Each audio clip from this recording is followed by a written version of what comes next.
ఘనంగా అయ్యప్ప పడిపూజ.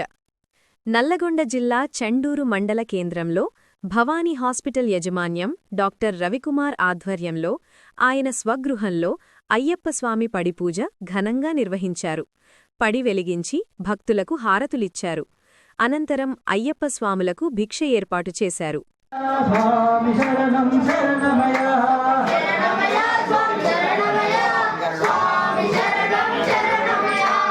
శరణమయ్యప్ప స్వామి శరణమయ్యప్ప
మణికంఠ